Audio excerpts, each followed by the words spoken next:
Welcome to episode 568 of Salsidoparanormal. I'm your host, James Salsido, and tonight I am talking about haunted places in the U.S. As always, you can find links to all episodes along with links to social media and other ways to contact me at the podcast page, and that is salsidoparanormal.podbean.com. That's SALSIDO paranormal.podbean.com. Always happy to hear from you all, whether you have comments or questions or topic suggestions or stories of paranormal experiences, whether they're your own or from others that you trust. Happy to either read those or have you join me on the show to talk about them. Thank you all for listening, whether you are here for the live streams on Discord or if you listen to the podcast or YouTube feeds, or on the Troubled Minds Radio Network, KUAP, Digital Broadcasting. There you can hear replays of 2 episodes of the show every night at 6 p.m. Pacific, 9 p.m. Eastern, right before Troubled Minds Radio comes on. And as always, I want to thank Michael Strange, host of Troubled Minds Radio, for having me on the network and putting my shows up there. Excuse me. If you'd like to support the show, there are some different ways to do that. You can always share the show with others and rate and review it on your favorite podcast platform. You can also find books I've written over on Amazon, paranormal fiction and nonfiction. You can also sign up for the Patreon page, where you'll get 1 extra episode of the show per month, whenever possible. And also you can just make one-time donations through PayPal. Help is never expected, but always appreciated, as there are expenses in making these shows, from tools like software, as well as equipment, to research materials, to travel expenses in some cases. So I just always like to put that out there, because eventually I would like to travel to some other conferences or conventions, but there's other factors that have to go into that. So, but still. The equipment and the research materials and all that, and then the software, those are things that pop up every so often. In some cases every month. So just like to mention that so everyone knows what's going on with that. So yeah, we finished with the places I had to talk about in Alabama last time. And so now we're getting into Alaska. Excuse me. All these, this show and all other shows like this will have the links to the articles I'm going to talk about in the episode description. Also, just a reminder, with all these places I talk about, these are articles, which means the information in them may have been accurate at the time, but may not be so anymore. So please check into these locations before you ever go to check them out, just in case they're not open to the public anymore, or they have different hours or hours or tours or things like that. Just make sure you're not trespassing, because that's never a good thing to do for a lot of reasons. So just like to put that out there so that you know that things can change, and so just to make sure to remind people about that. So yeah, let me see. Let me get back to the articles here, and to my document here I have. So let's see here. Thank you all again for being here, and so yeah, just looking forward to getting into some different territory here. This first location, let me see, is the haunted the historic Anchorage Hotel. That's one of the article titles. That's what I was reading just there. So it's rumored to be haunted by the ghost of a young woman who passed away there under mysterious circumstances. That is very common with a lot of places. That's I don't know for sure what it is, but that always seems to be the case. I mean, I think there are different factors that you could probably point to, but the The first website here, or article we're going to talk about here is from hauntedrooms.com. And the title of this reads, The Haunted Historic Anchorage Hotel. So, this is apparently fairly well known in the area as having activity. One of the stories related to the location is that is related to a chief of police, Jack Sturgis. He was the first police chief of Anchorage, apparently, and he passed just a few steps away from the Anchorage Hotel after being shot, apparently, according to this article here.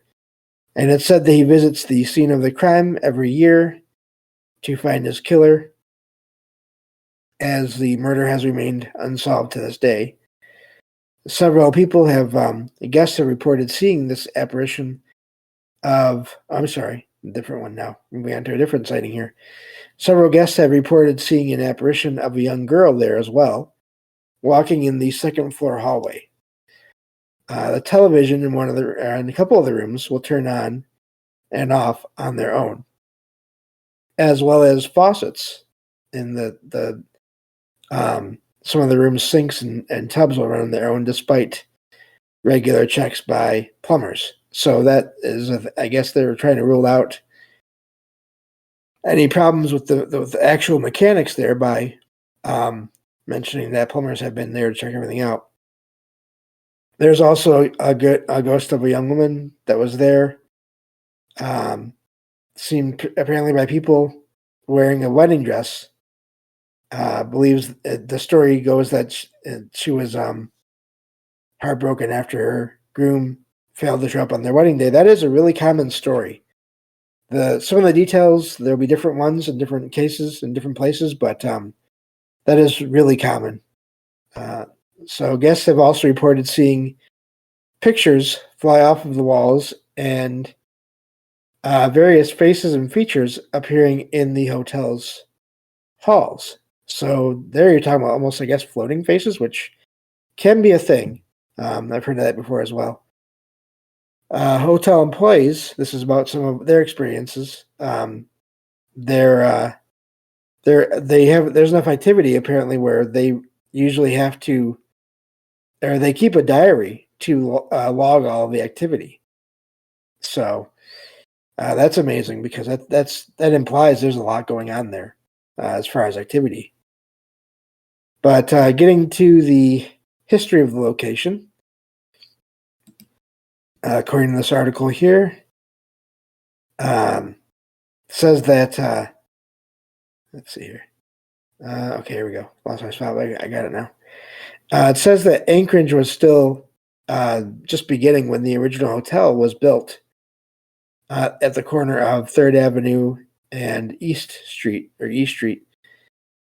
For several years, it says this hotel, Anchorage Hotel, was the area's primary lodging and meeting spot. So, really well-known location for that. For some time, it was also the only hotel in Anchorage where you could eat meals served on fine china.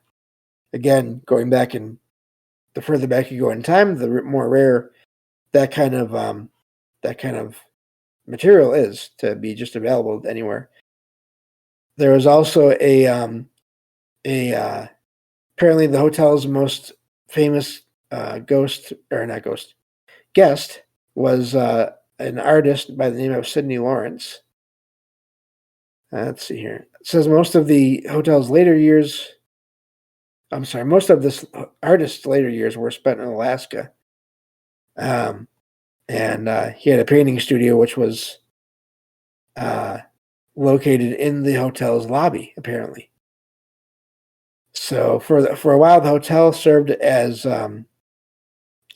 different lodging under different names, but then in 1989, under the hotel's new owners, it was brought back to life, thanks to the new owners. due to renovations that they made to the location. So I'm sure that also probably stirred up some activity as well.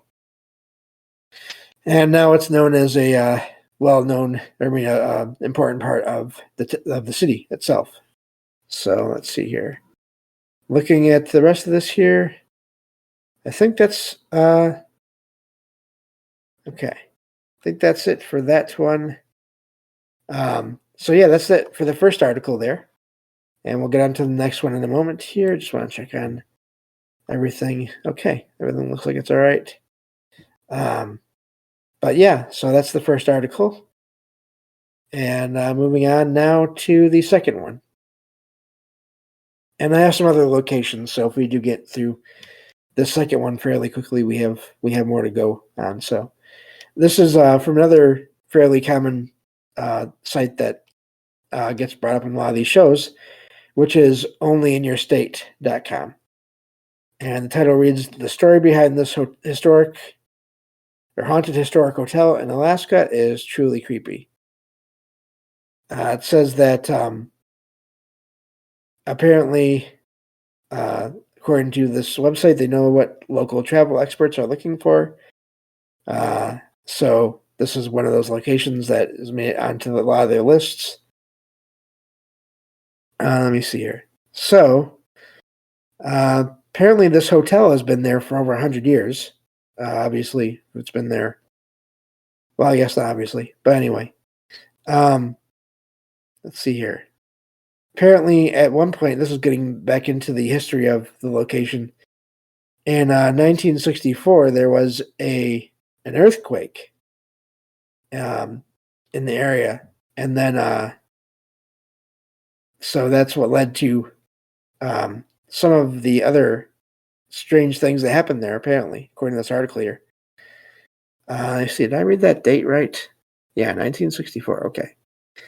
So over the years, there's been so many reports of paranormal activity that the hotel keeps a log in the front desk to document everything, as mentioned in the first article there. And let's see here. Apparently, the hotel is really well known for having incredible staff and vintage decorations going back to the when it was first made. So, which it doesn't really say exactly when that was, as far as I've found in these articles yet. But this location, let's see here, it's loaded with incredible history and tons of stories from the past that are known to still be present in the hauntings, basically.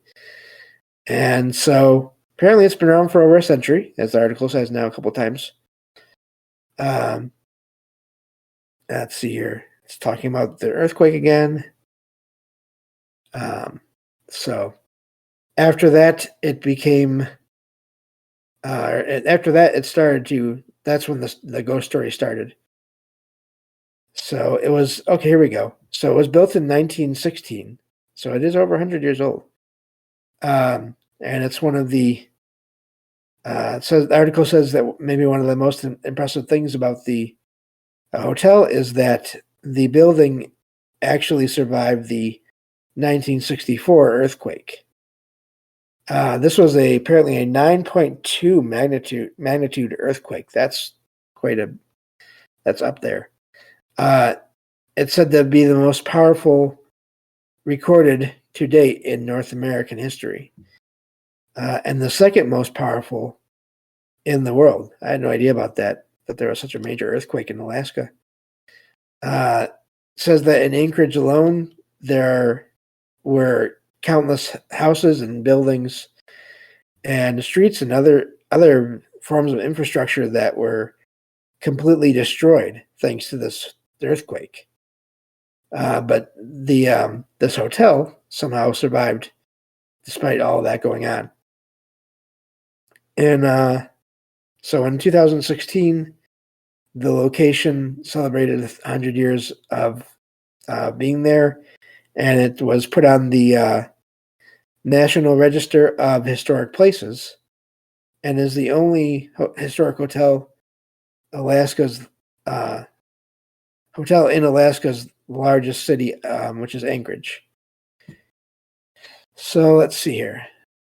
It doesn't have sections in this article that I can see. So, but looks like it's starting to get into the reports. Maybe, I think. Anyway, in 1916, it says when the hotel was first opened, it was owned by Frank Reed. And he had a young son that would go to the railroad, I can't even say that word, terminal during the day to pick up luggage for the guests arriving at the hotel. And today it says that the hotel has 3 known apparitions that are frequently spotted. One is that of a little boy. So, of course, they don't say for sure if they know that was him. They don't go in any details either about any chance that could be him. So that's just an apparition of a boy that's seen there. Possibly could be residual if he did that enough and everything and moved through the hotel enough, getting all the luggage and everything. But anyway, it mentions here that chief of police again, let me see here, Jack Sturgis, and the first chief of police, he's another one that's said to be there. And apparently he was found shot in during the Prohibition days. Apparently he was found in the alleyway by the hotel, having been shot, and then passing as he was dragged into the hotel for help, but there wasn't enough time. The third apparition, or third ghost that's said to be there, is that of a bride. And so her silhouette will appear in dark hallways and mirrors throughout the hotel. Talks about the different rooms that have had activity, including 215, 217, 202, and 205. But sightings are so frequent that, again, they mention this again, I don't know why, in the same article, they keep a log of it at the front desk. So, but yeah, so that's it for that first location. And again, just another hotel. There's just so many places. We could do a whole series of shows just on hotels, and probably a whole series on just hospitals. But sort of the way I look at this whole series on the entire U.S., I don't think we need to do a show on every single location.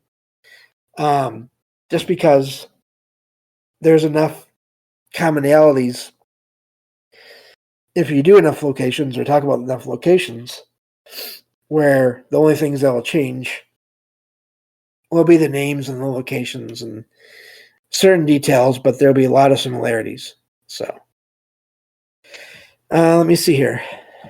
I'll just sort of mention the next couple of locations we're going to talk about here. I don't think we have enough time to go deep into another location. This next one is the Red Onion Saloon. It's located in Skagway, Alaska. It was formerly a brothel, which is now a bar and restaurant, rumored to be haunted by the ghosts of former workers there.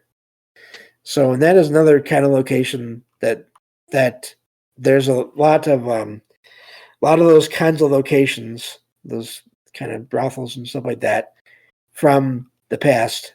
They have a lot of activity in them, and it kind of makes sense in a way with all the emotions, I'm sure, running through all the workers that were involved in that kind of work and all those different things. So, moving on to the next location here real quick. I'll just go through the ones that we have here for this state.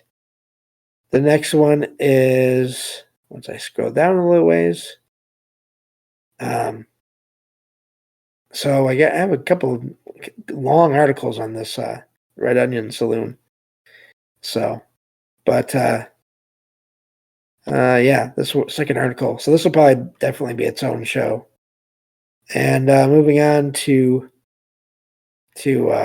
the next location here, yeah, there's a lot there. I might actually be able to kind of skim some of that out maybe next time.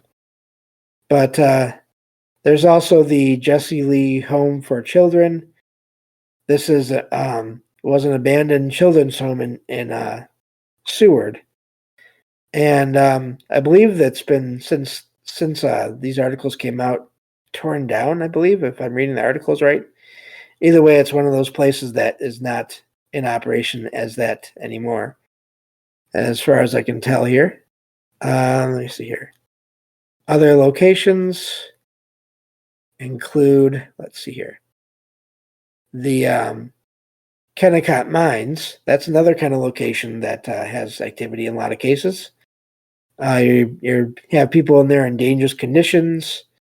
A lot of just possible accidents that happen in these locations. So that's a major, and I did a whole show on, or a couple of shows, I think, quite a while ago, on the sort of haunted tunnels and mines and all that stuff too. So, let's see here. Scrolling further down to find the next one, we have, let me see, the Golden North Hotel. That's in Skagway, Alaska. So there you have another hotel that we'll be talking about. Looks like that's basically it for this whole Alaska series. But yeah, so that's it for that. And again, so many hotels. Hospitals you can find a lot about hospitals that have been said to have activity, but they're not as obviously as quick to advertise the way some hotels are. That there are places, or that there's activity in their location. So, yeah. So going to the chat here. Hello, Derek. Hello, DG. DG says some of those ladies were kidnapped and lost their lives even back then. Yes. Yeah, a lot of dangers in that kind of a profession.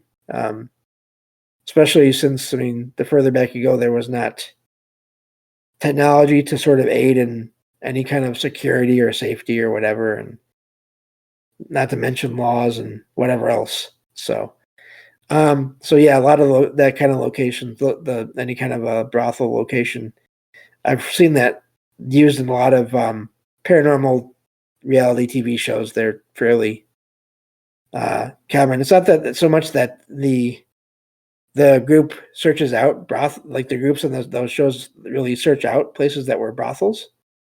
It's more that there's just reports, and our people contact them or whatever in those cases, and that just happens to be part of the history of the location. So, but hopefully you all are enjoying this series on haunted places in the U.S. And even with only doing 5 to 10 locations per state, we still have a long way to go. We've gotten through one state.